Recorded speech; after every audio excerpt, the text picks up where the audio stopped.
Welcome to the NBA Coast to Coast podcast brought to you by TheLines.com. I'm your host, Nate Weitzer, here flying solo as Josh Lander has the trade deadline flu. He actually is sick. He's not going to be able to join us today, but a lot of moving parts here on February the 6th as we are just a few hours away from the trade deadline.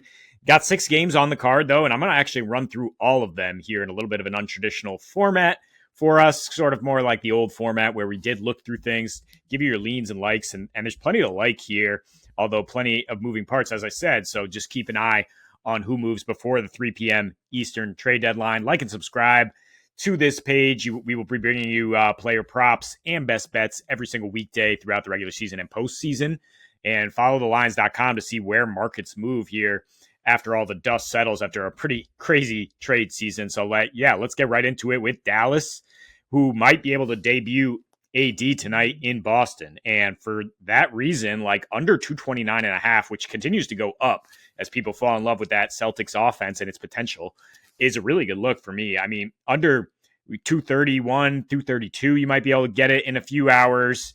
Lean towards the Mavs covering if we're talking under, because, I mean, AD, along with those defensive wings, even though they don't have PJ Washington, they have such redundancy on the wing that they have guys to give the Celtics some problems here. I mean, the first thing to look at is these teams are first and second in rim defense in the last 6 games, which is since they played each other. They're limiting the percentage at the rim. You get AD in there, it's a huge lift for Mavs, who've been missing Lively, who kind of struggled in that department for a little bit. We saw them give a very good competitive effort against the Sixers after, they were kind of reeling from the initial trade and just couldn't handle Maxey and Embiid. Kudos to them. Boston also tough to handle, but it comes down to how do you guard the 3? And I think Dallas is well equipped. We don't have the numbers for them because they haven't really had this iteration of their team. But now, you've got all those guys flying around on the perimeter to try to slow down the Boston 3 barrage. And on the other side, Boston is allowing the 4th fewest corner threes in their last 6 as they've kind of gotten it together. Allowed just 3 attempts to Dallas, 7 for 19 on above the break, 1 for 3 from deep in that last meeting in Dallas. And Boston, shot 42% in that game on the other side above the break. That's kind of unsustainable. They do shoot. I mean, it's not unsustainable, I don't mean to say, but the variance with Boston, it tends to regress negatively at home. They shoot 35%. In fact, a little bit under that at home since the start of January. Now we're looking at better defensive personnel for Dallas again. And on the other side, I don't think Dallas is going to be putting up 120-ish at all. I mean, Kyrie, just no bueno against the Celtics. 101 offensive rating in 8 regular season games, 102 in the finals last year. Celtics don't really play fast. They're actually one of the slowest teams in the league at home, 95 pace, very good defense. It's just a question of whether Dallas has that competitive edge to keep this lower scoring, and I think they will here tonight. I mean, fading the Celtics at home has been a cash cow all season. So getting into game 2 here, I mean, you got to lean towards the Wolves at first glance. I know it's a back-to-back, but they had yet another comfortable win, yet another strong showing from Naz Reid, and the Rockets blown 4 straight leads. This cannot close games without Fred VanVleet, and I warned Josh about this when he took them at MSG a couple nights ago. And sure enough, they had a hot start. They looked to be in control, but without the adult in the room running that offense, they collapsed down the stretch. And 4 straight now. In the second half, they are negative 14 net. The defense without Fred, I don't know if you place that all on him, but it's 127 defensive rating. I mean, they're just kind of a thin team if you take anybody out of there, and then you're forced to play these young guys who Ime does not want to play because then you see what they do defensively. Not as versatile defensively, of course, without Jabari Smith. Steven Adams out there is not a sustainable idea for more than 18 minutes. And the Wolves playing really good ball all of a sudden. Number 2 offensive rating in their last 6 with Julius Randle mostly out, which is, okay. Something to watch as we approach the trade deadline. I don't think anybody really wants Randle, so they're stuck with that. But Naz Reid, kids, when Naz Reid plays, this offense looks much more fluid. They look much more like the Wolves of old. Also, the number 1 defensive rating in their last 6 in this span. Wolves at home on a back-to-back. They tend to not really sit anybody on back-to-back. So I think we see the full squad here. Anthony Edwards playing at an MVP level. And they have these nice defensive wings to limit Amin Thompson and Jalen Green, which is basically like you take those guys out. I don't know where Houston is going for points, and I don't think they can necessarily shut down what the Wolves and Ant are bringing to the table on the other side. Don't think anybody's shutting down the Nuggets either. Definitely a lean towards Nuggets -8 here with the Magic on a back-to-back. We talked about that yesterday in terms of like Josh was saying, we take the Kings here in Levine's debut is kind of a disaster. Really just kind of a crazy, unsustainable shooting performance from the Magic, who were under 100 points in 3 straight and then all of a sudden drop 133 and shoot 52% from deep. Like, just not going to happen again. It's the end of a 6-game road trip, and now they're at elevation with travel from Sacramento to Denver. As good as they are usually in terms of like bucking those spots, like they really haven't been that lately. And it's really like if Jalen Suggs is out, this goes from a lean to just fire.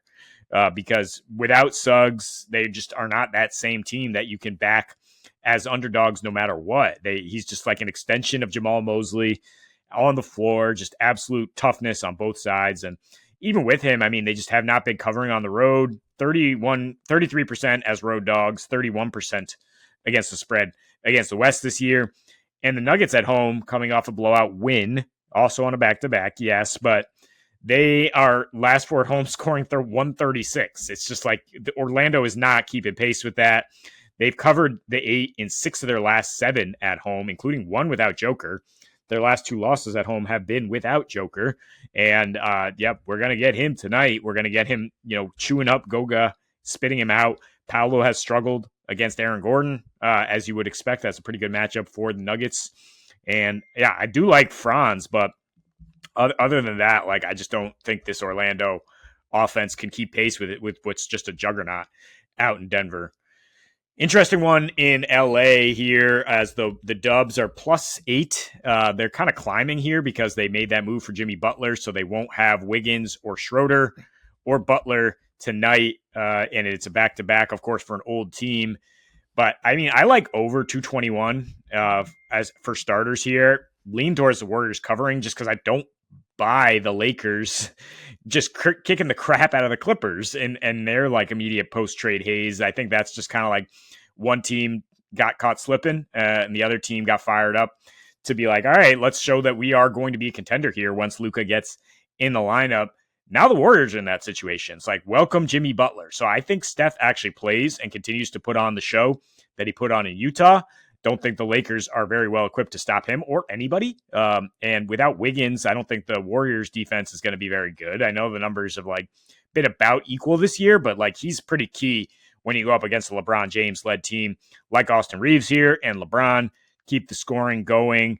I mean, the Dubs, Josh talked about how the Dubs are playing so much faster when Draymond gets in there and gets up to speed. And now this is his 3rd game back, assuming he plays. The last 5 meetings between these teams have been pretty fast, and Golden State has just roasted the Lakers defense. 122 a game at a 127 rating, hitting 18 threes at 41%. Steph shooting 47%. So, I mean, from 3, that is 27 points a game, 7 assists. So, again, go with the SGP if Steph is active. I think you might want to wait for that in terms of backing the Warriors for sure, because they're just woeful without him. But I think the over might be good here either way when you get more B-Pods, more Buddy Hield, and just an up-and-down game between two teams that I don't know how they defend the Lakers right now.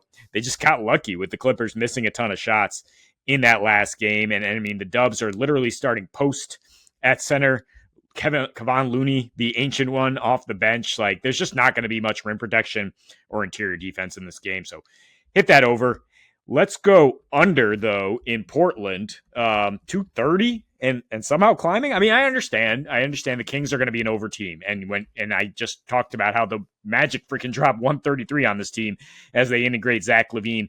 I think that's an outlier. I think the Kings will be a little bit better defensively tonight, at least, or much worse offensively. And I mean, mostly this is a cap saying like that Blazers defense ain't no joke, man. Last 10, number 1 3-point defense with a bullet, like far and away the best 3-point defense, just held the Pacers to 5 for 24 from 3. A Pacers team that is very tough to stop right now when they get the ball moving on the perimeter. Also the 5th best rim defense, went from the worst rim defense in the league in December to just elite down there. I mean, it's crazy what's going on with Portland, with Chauncey Billups getting the most out of those guys. I mean, we did see Doug Christie getting the most out of his defense when he took over for the Kings. Maybe they get back on track a little bit here. We're definitely going to get more Keon Ellis minutes without Fox on the squad anymore. I mean, maybe Levine or is just like takes a night off here on the second night of a back-to-back, and it's just like, okay, maybe I need a little more adjustment time than just jump in and play 2 nights in a row with this Kings squad. I mean, it's just the last 2 meetings have averaged 215 between these teams. The Blazers are an under team by far. I know the Kings are an over team, but like, let's just balance this out and say, I think Portland can limit them as they've limited everybody lately. Like, they're only going over this number if it's overtime with the Suns, basically. And can Portland really shred this Kings defense? Like, they're still not a high-powered team.